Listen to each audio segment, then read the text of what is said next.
Cette année, Apple va sortir sa 16e version d'iOS, iOS 16. Alors, il y a déjà pas mal de choses qui commencent à se dessiner. On commence à voir à quoi pourrait ressembler, quelles pourraient être les nouveautés qui vont arriver sur iOS 16. Alors, il y aura iOS 16, il y aura iPadOS 16, c'est encore autre chose. Ça, on en parlera peut-être une prochaine fois. D'ailleurs, si ça vous intéresse qu'on parle des rumeurs de iPadOS 16, vous pouvez me le marquer dès maintenant en commentaire. J'ai identifié pas moins de 12 rumeurs potentiellement crédibles sur ce qui pourrait arriver sur votre iPhone en 2022. Et ça, c'est plutôt bien. Allez, on y va.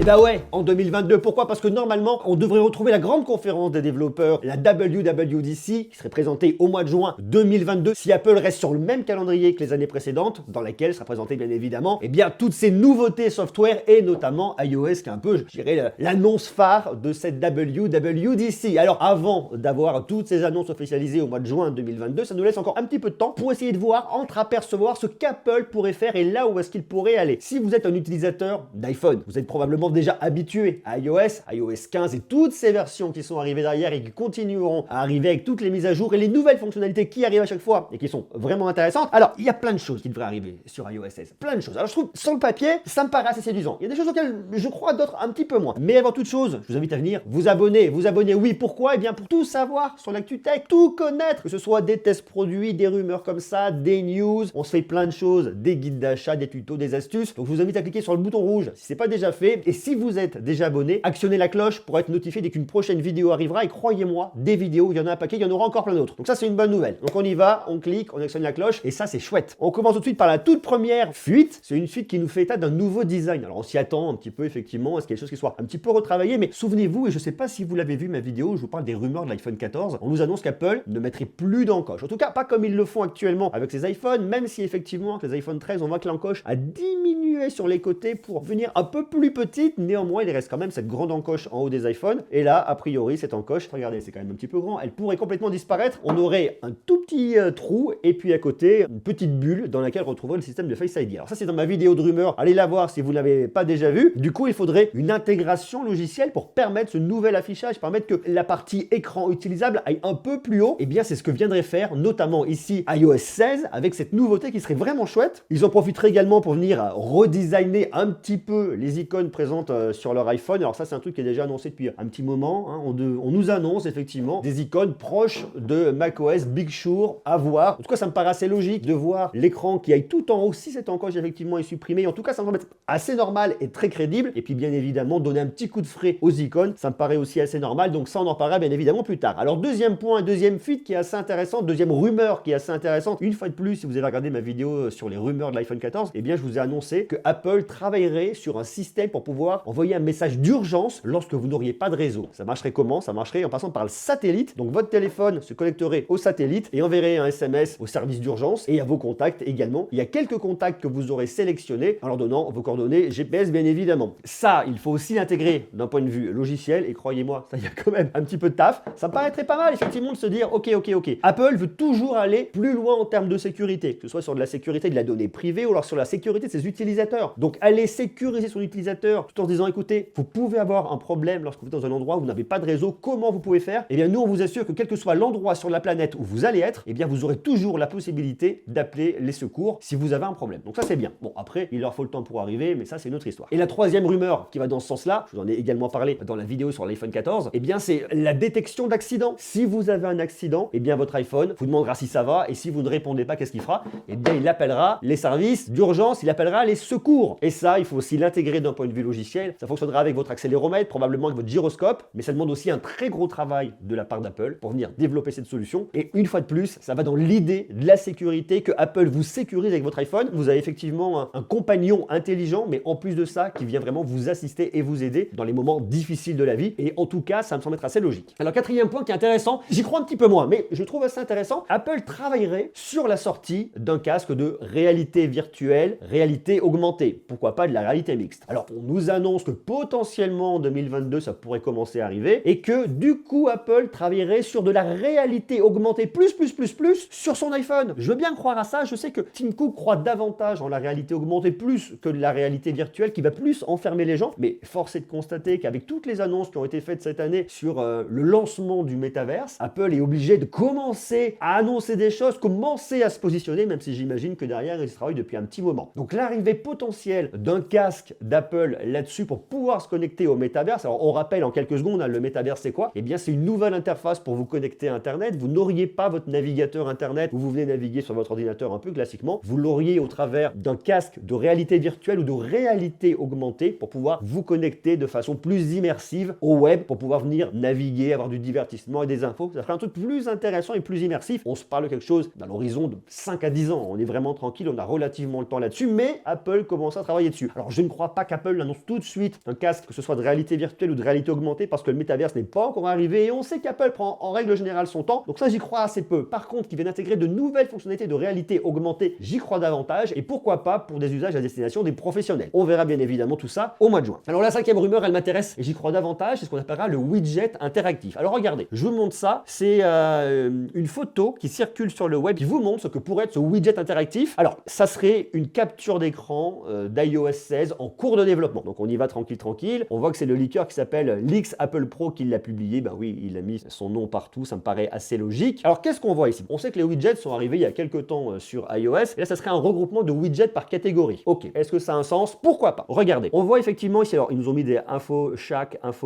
On pourrait mettre le nom que vous voulez, par exemple maison, par exemple travail, par exemple divertissement multimédia. Et bien là, bon, effectivement, on a de la météo, on va avoir une info qui va être liée à Maps pour pouvoir faire un appel vidéo. Vous voyez, vous avez vos rendez-vous, donc le trajet, ici votre call, votre photo avec vos notifications, vous auriez votre télécommande. Ok, bon, on voit ça, c'est simple. En dessous, on aurait également de la météo, pouvoir passer de la musique, lancer un chrono, déverrouiller la torche. Ok, donc on voit effectivement que si c'est un regroupement par catégorie. Moi, je le fais aujourd'hui sur mon iPhone. Là, par exemple, eh bien, c'est tout un côté un peu plus professionnel où je vais avoir eh bien, tout ce qui va être YouTube, tout ce qui va être Facebook, Instagram, la gestion de mes différents réseaux sociaux, mes fichiers, mes notes, quelques applications pour venir faire de la vidéo. Bref, je retrouve tout ici. Alors, je le classe également ici sur un côté un peu plus familial, divertissement, information, avec de la musique, avec du divertissement et notamment du divertissement vidéo, avec de l'actualité et quelques journaux que je lis. Ici, c'est plus perso, avec mes courses, avec la gestion de ma maison, avec les finances. Et ici, c'est plus lié au transport, avec tout ce qui va être notamment réservation au niveau de l'avion, au niveau du train, au niveau du bus, métro, des voitures, enfin bref. Je le classifie déjà aujourd'hui. Donc, est-ce qu'il y a un intérêt à se dire, ok, on va faire exactement la même chose, mais on va le faire ici au travers d'un regroupement de widgets? Pourquoi pas? Alors, comme c'est mis là, je ne pense pas. Je pense que si c'est effectivement eh bien, un leak qui sort d'iOS 16, c'est une préversion, ils testent des choses, ils essayent des choses parce qu'il leur faut un petit peu de temps. On arrivera bien évidemment, vous savez, c'est présenté au mois de juin 2022 avec les bêtas qui commencent à sortir pour une arrivée grand public à l'automne. Hein. Donc on a encore un petit peu de temps. Ça pourrait être intéressant de regrouper des widgets par groupe. D'ailleurs, je ne sais pas ce que vous en pensez, dites-le moi en bas en commentaire. La sixième fuite, rumeur, eh bien c'est sur l'application caméra qui serait retravaillée. Alors regardez, mon application caméra, elle est ici. Aujourd'hui, elle fonctionne comme ça. Vous le connaissez, hein, photo, vidéo, cinématique, ralenti, accéléré. On pourrait venir la retravailler pour la rendre un poil plus sexy. Vous savez, je la trouve pas hyper sexy aujourd'hui. Apple pourrait aller beaucoup plus loin et nous sexifier un petit peu cette application, la rendre, j'en sais rien, un peu plus colorée, un peu moins austère, qu'on comprenne plus facilement en fait ce qui se passe. Alors si aujourd'hui, si vous êtes un utilisateur d'Apple, on arrive à comprendre un peu, mais sinon vous avez des icônes, c'est pas toujours évident. Je pense qu'Apple a encore du travail sur cette application et je crois assez à ces rumeurs qui disent effectivement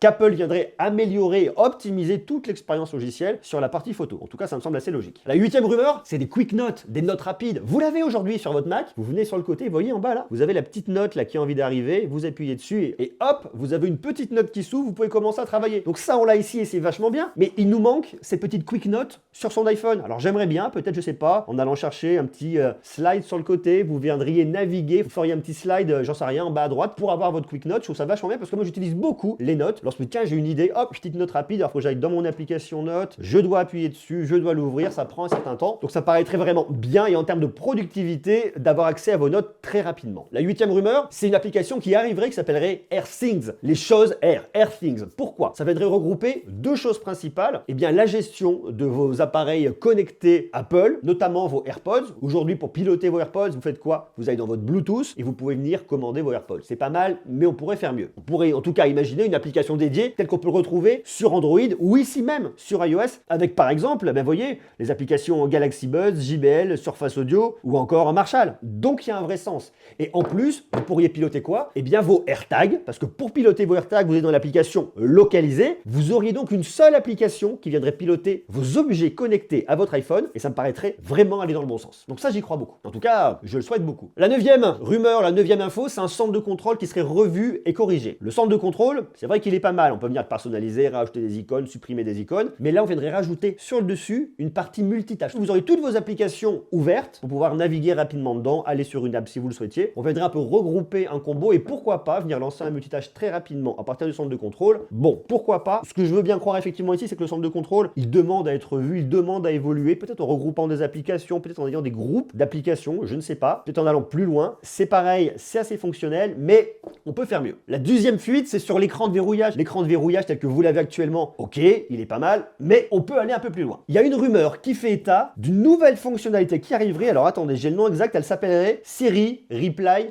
Suggestion. Ça veut dire que lorsque vous recevriez un SMS, eh bien Siri vous mettrait des suggestions rapides pour répondre en un clic. Alors regardez, on l'a ici. Je vous ai mis une capture d'écran d'un tweet qui vous montre à quoi ça pourrait ressembler. Alors c'est une conception maison, mais c'est pour essayer de traduire un petit peu. Alors regardez, je vous montre la deuxième photo, on le voit d'un peu plus près. Ce serait le Quick Replies. En fait, vous auriez ça. Vous recevriez un petit message, là tu veux déjeuner à midi, et vous pourriez dire ouais bien sûr à quelle heure, ou alors non je peux pas aujourd'hui. Vous auriez donc des messages rapides, un clic, vous répondriez, ça vous évite de venir ouvrir, de taper votre SMS, donc il y a un vrai gain de temps et ça me semble extrêmement pertinent. Et lorsque vous avez cliqué, hop, paf, vous l'avez ici, une petite icône, c'est validé, c'est parti, et ça c'est bien. On voit également l'arrivée d'autres notifications sur les applications que vous verriez ici, donc ça pourrait être vraiment intéressant d'avoir cet écran de verrouillage qui aille plus loin, qui vous permette de faire des choses très rapidement pour optimiser votre productivité et éviter de vous déconcentrer, à prendre votre iPhone, à l'ouvrir, et puis vous savez qu'une fois qu'on l'a ouvert, on est souvent attiré par d'autres applications, tiens je vais regarder si j'ai d'autres messages, tiens je vais regarder mes emails, tiens je vais essayer ça. Non, là vous le prenez, vous répondez, vous le posez, et hop, on peut retourner à ce qu'on fait. Et ça c'était mon 11e point, notification. J'ai un peu mélangé le 10e et le 11e point. On a effectivement le 10e point, l'écran de verrouillage qui nous envoie sur le 11e point, hop, 11e point, les notifications. Et puis le 12e point, ça serait un multitâche amélioré. On pourrait venir faire du multitâche de tous les côtés pour améliorer la productivité. Alors bien évidemment, ça reste un peu flou parce qu'aujourd'hui, ce sont des rumeurs, ce sont des choses qui circulent sur le web. Je vous ai fait un tri de ce qui me paraissait en tout cas le plus intéressant et le plus pertinent et les choses auxquelles je